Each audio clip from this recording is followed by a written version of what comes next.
Ladies and gentlemen, it's a great honor to be able to introduce the Honorable Paul Kagame, the President of Rwanda. President Kagame spent 30 years of his youth as a refugee in Uganda and then played a leadership role in ousting the genocidal and bloody dictatorship that had government that had ruled in Rwanda up until 1994. In 2000, he became president of Rwanda, and since then it has been a remarkable story of economic development. There are big changes ahead for the country that he'll talk about, but the country has been growing at 7 or 8 or 10% a year. Just a few weeks ago, the U.S. Commerce Secretary, Penny Pritzker, was in Rwanda and described the country as really as a model success story. So people have been looking to learn from it. It's been one of the world's fastest growing economies, but as it grows, it needs secure, sustainable, and affordable energy to continue along this path. And that really is what President Kagame is here to talk about today, and to meet people and to assure that Rwanda and the region that Rwanda is part of has the sustainable energy that it needs to promote economic growth. So President Kagame, it's with great pleasure that I welcome you to the podium.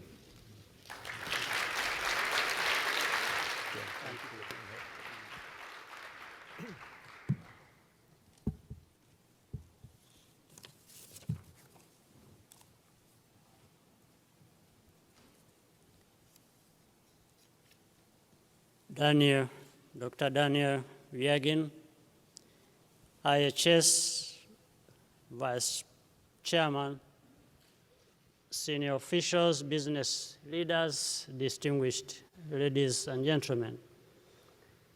I would like to thank IHS for the kind invitation to contribute to this important forum.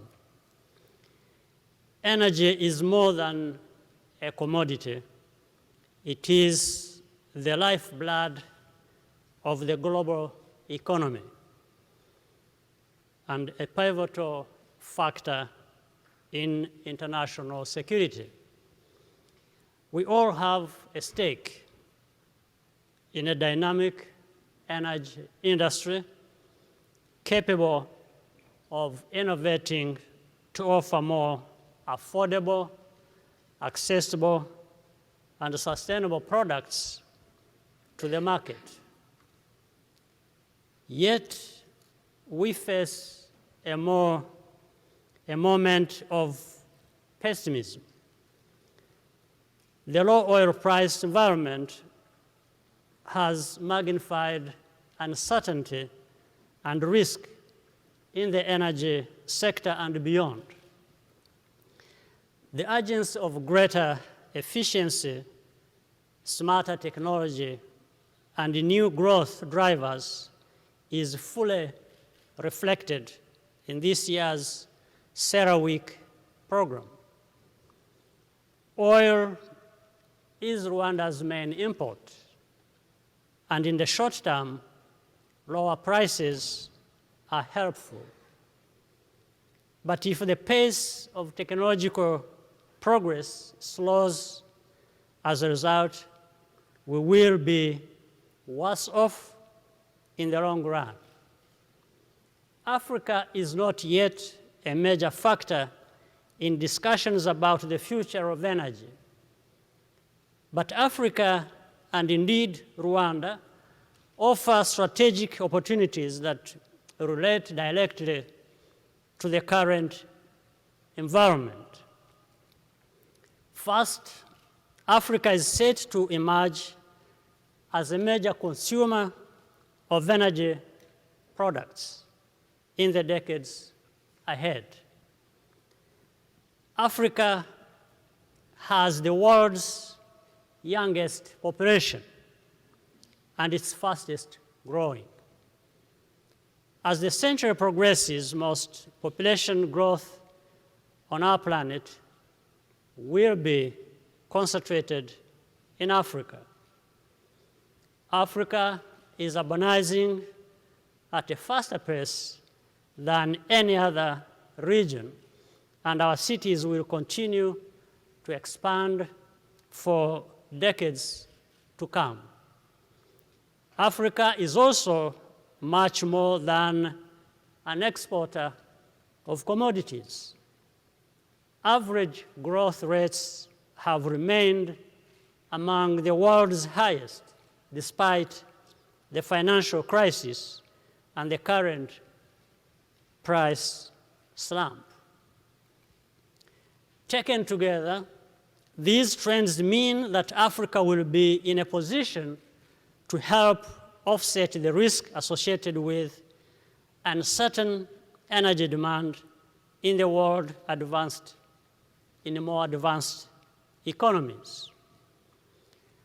But a few things have to be in place for Africa to achieve rapid and sustainable growth. The first element is our responsibility as Africans to continue making progress on governance, security, and economic integration. Already, there are results to take advantage of, such as the northern and central infrastructure corridors being developed in East Africa. The second critical element is electricity. Without an adequate supply of power, Africa will never become a middle-income continent. In one country, in West Africa, for example, IHS estimates that 1 to 2% of GDP growth is lost each year because of electricity shortfalls. Compounded over a generation, that represents the difference between poverty and prosperity. Imagine how much additional value will be unlocked when Africa's electricity deficit is addressed. The second main area where Africa has something to offer is as a partner of innovation. For example, robotics, drone technology, and mobile connectivity are already transforming the energy industry. The risk of cyber attack is growing as well. In Rwanda, we have invested heavily in ICTs and broadband connectivity. A new national cyber security agency will be operational later this year. A project to deliver health supplies to rural hospitals using cargo drones is being pioneered in Rwanda. The regulatory framework we have put in place can also support research initiatives with energy partners. The importance of curbing the methane emissions associated with oil and gas production has also been discussed here. Rwanda has been involved in the development of new technologies to safely convert methane gas from Lake Kivu into electricity at scale. The first facility is now operational. Rwanda, like many other countries in Africa, wants to generate more energy from wind and solar sources, but the inherent variability of renewables will strain existing power grids. Africa is an ideal place to pioneer and scale up the new automation and storage technologies required to distribute renewable energy effectively. Africa is changing for the better, even though risk perceptions often lag behind reality. The new opportunities to be seized on our continent will yield solid results for investors while building shared prosperity for our citizens. The current energy market pessimism will have served a useful purpose for all of us if it somehow contributes to the wider realization that Africa is more of an asset than a burden for addressing the global challenges ahead. Let's work together to deepen our partnerships and get things done. And I wish to thank you very much for your kind attention.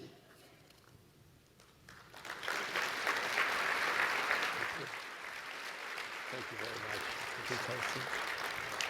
So, Mr. President, you described a little bit about your energy sector in Rwanda. Can you tell us a little more about it, and what share of the population have access to electricity? Currently, putting together off-grid and grid connectivity, we have about 22%. But there are many investments happening today, and we envisage that by 2018, we should actually be having in excess of 70%. By 2018? By 2018. That's only 2 years away. Yes, because of the investments made already and the realization of some of them in a very short lifespan, we should be able to realize that. And you pointed, some will be methane, some renewables, other sources as well? Yes, we have methane sources, but mainly the main source for many years has been hydro. Right. So we have solar, hydro, methane. We are looking at geothermal as well.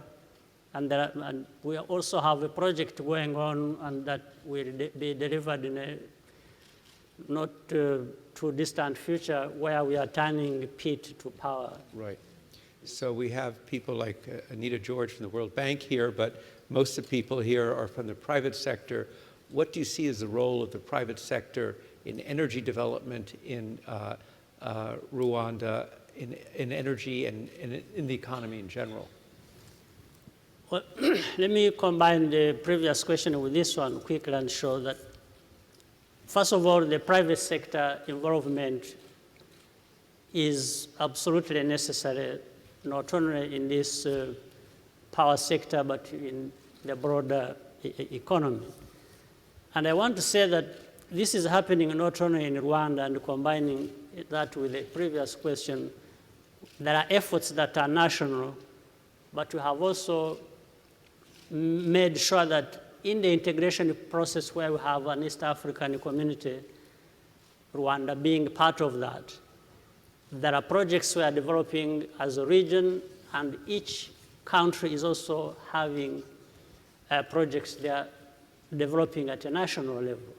So when we benefit from the national level as well as the regional projects that are happening. In fact, the 70% I was talking about will be a combination of that, because where we are not able to reach the targets we want nationally, we are able to import electricity from our neighbors within this regional framework. So can you tell us more about the regional integration, both in terms of energy, what are the elements of that, and just, again, how the economic integration is generally working, and the willpower to develop regional economic integration?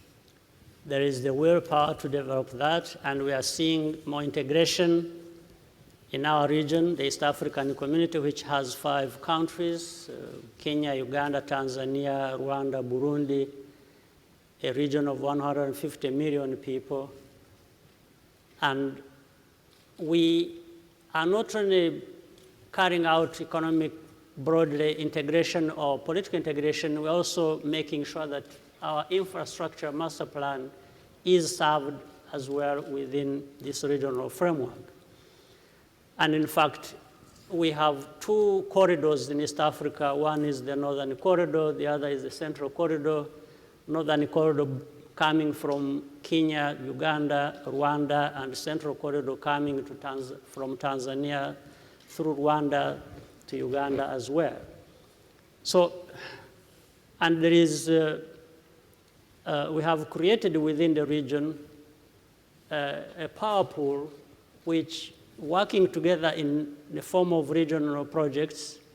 In fact, in a short time, we are going to realize 8,500 megawatts within this power pool, which is therefore going to serve all the countries in the Northern Corridor and even into the Central Corridor. Right. And what about the overall economic integration? Are your economies opening up together? The integration of our East African region is happening at 3 or 4 levels.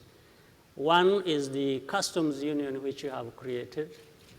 The other next level is having the East African community as a common market. The third is, in fact, some progress has also been made in trying to create a monetary union. The fourth level is political federation. So the level of success is, if you will, the first one is with the customs union. Forging a common market is the next. Third, some monetary union, some level of success, and political federation. So it is more as, as you start, the customs union has completely worked. Common market is working very well. Monetary union still starting and with some difficulties, as well as the political union. So would you say you're about halfway? Full way on customs and common market, halfway with the monetary union, less with the political federation. Right, so the most difficult, of course. Yeah. We're talking about power. What kind of investment would you like to see by the international world in the power sector? What would you be looking for? Given the potential Africa generally has, or East Africa and particularly Rwanda, first there are 3 major problems when you see across the board in sub-Saharan Africa. One is the problem of access to power. Right. And the other is the level of tariff. The tariff, the power price is quite high. And then reliability is also a problem. So we need investments both in generation of electricity as well as distribution to scale where that will also help bring prices down. Right. But the resources are there. The potential is huge. So we need investments, and we can realize that if governments work together with the private sector. In fact, the private sector taking the lead in this, and this is what we are trying to achieve. Right. So you talked about methane. In general, what's the prospects for oil and gas development? We have had seismic analysis in our country and in the region, and the indications are pointing to possible availability of oil and gas. So we are looking for partners, and I guess in this room, there might be some here. There might be some potential partners to go to another stage of exploration. Right. You talked about the high level of economic growth that Africa's enjoyed over the last decade or so. Of course, it has been an era of high commodity prices, and as you pointed out, the era of high commodity prices is over. Not only for your own country, but for the region, how big of a hit is it to this? There was development of the African middle class, these high growth rates. What's the cost of the decline in commodity prices? And is there a perception among the leaders, your colleagues in Africa, about the extent of the potential risk from that? Yes, there is a huge risk, and the slowing of the economies that were contributing to the high demand for these commodities certainly hits a number of countries without exception.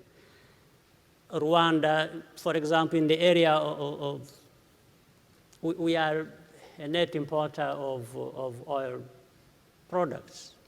So one would presuppose that for oil, prices going down will benefit Rwanda. There's no doubt in the long run. But beyond that, there's likely to be some uncertainty. But for countries in Africa that have depended on these commodities or have depended on export of oil, I imagine they have been hit very hard. And certainly this has many repercussions. But the understanding on our continent all along has been that maybe it has been too late for people who were producing oil and exporting oil and depending on that. There was need to diversify much earlier on and not be dependent on this commodity. So I think even if the problem is currently happening, there are lessons, I think, that are likely to generate a lot of energy in the way of trying to learn from the problem and find solutions in the medium, long term. Right. Well, that gets back to, as began the remarks by quoting the U.S. Commerce Secretary about the success of Rwanda as an economy. I mean, the question I was going to ask, what have been the distinctive policies that you've pursued and that your government has pursued that has encouraged this economic growth? Because there is a series of policies that just hasn't happened. Yes. A number of things in our country, in our management of the domestic politics as well as the economy. For example, focusing on efficiency, focusing on good governance, removing all kinds of barriers to foreign direct investments and doing business. All indicators by the World Bank, by the World Economic Forum, have rated us very highly in terms of reforms we have carried out in the area of doing business. We rank among the best, not only in Africa, but globally. So we have fighting corruption, indicators by Transparency International. So that has helped us when we have looked at what we have done internally. But the other aspect that has helped is this regional integration we are talking about, and the trade that goes on cross-border in the whole region. Right. So with the efficiencies and stability and security we have created back at home and good management of our economy and politics, the integration has also helped to make sure that there is stability and continued growth in our economy. Right. So one thing at your stage of development enables with technology to skip over previous levels of development. And one area that your government put focus on is mobile phone banking and mobile money. And just how is that playing a role in the economy? That is, technology generally has made very significant contribution. One, we have invested in major things like the infrastructure in the country. For example, we have invested in broadband. We have laid fiber across the country, serving all towns in our country, rural areas, schools, and so on and so forth. The city has 4G LTE working, and we are rolling out across the country. So that is one, in terms of infrastructure. Two has also been education of our people and training, investment in our human capital for this. And this has, and creating awareness across the country, together this has really made huge contribution. But it is it's not only in information and communication technologies. We have generally invested in our schools, young people right from primary, secondary, and now to university, in science and technology, and concentrating on mathematics and so on. This has had really huge dividends. Right. And then the mobile money and mobile banking. So mobile money has now been possible and has built on this kind of infrastructure, as well as the people that have been trained and then served in the market that is also ready for that. In fact, that works across the East African community. Mobile money started from Kenya. That's where it was. That's where it originated, and it has spread across the region and has gone beyond to the rest of the world. And we have seen financial inclusion served by that and served by mobile technology generally, and we are seeing a boom in this activity across the region. Well, thank you. President Kagame, I know that the reason you've come to CERAWeek and to Houston is really a sign of your desire and deep interest in collaboration with the international community to achieve development goals in your country and your region. And on behalf of everybody, I want to thank you very much for joining us this afternoon. Thank you.